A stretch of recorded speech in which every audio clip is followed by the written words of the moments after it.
So for this project, I originally wanted to make a memorial dedicated to the victims of the rape of Nanking, but I ultimately decided on broadening the scope to include everyone else targeted by the Japanese in the Pacific theater of World War II, because they deserve as much recognition and acknowledgement. It's important because it's an issue that the Japanese, both government and public, have either tried to cover up, deny, censor, sugarcoat, ignore, or just don't know about. We've learned in class that what happened was definitely very real. And because of that, I'd like to introduce you to my representation of the Memorial to the Persecuted Asian Entities by the Japanese during World War II. It's my goal for this monument to help reveal the truth to those who refuse to accept it, and those who have been lied to or want to learn more about it. We've learned in class about Japanese involvement with the Chinese, Korean comfort women, the Vietnamese, Manchuria, the Philippines, and there were definitely many more people affected by Japanese wartime atrocities. I originally wanted there to be a museum dedicated to this, like the one in Nanking, China, but since that already exists, I thought that the next best place was to put it in Japan, because the history behind those events are so skewed and obscured there. But here's where the controversy would come up.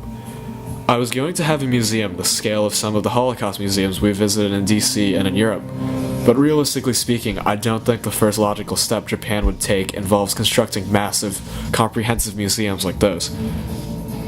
I think the first thing they start allowing would be the construction of a statue like this one, or a small memorial park like the one dedicated to the Roma Sinti in Berlin. And I wouldn't even know where to put it in Japan if something like this were allowed.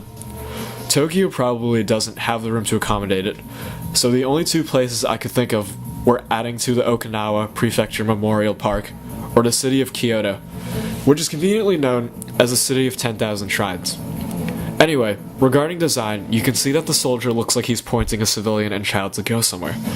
I tried to make it really universal, as far as interpretations go, because this memorial is intended to represent as many parties as possible.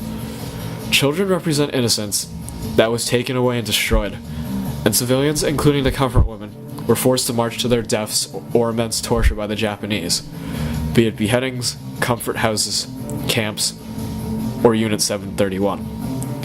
That's also why I left the faces blank, so that as many people as possible could be connected to the figures. It's up to the viewer as to how they think emotions and voices were felt and thrown around in that time of darkness. I think it might look a little too dramatic, but the statues at the museum in Nanking look just as gruesome. I tried to make it so that the general scenario being depicted was conveyed through body language.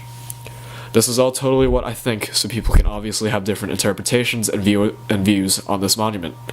I can only hope that it would realistically, if implemented at all, would help the Japanese on their way to acknowledging what they did and for affected parties to start getting the apologies they wanted.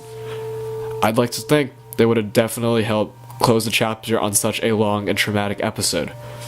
Anyway, cheers, thanks for watching, and I hope you all have a nice day. Bye-bye.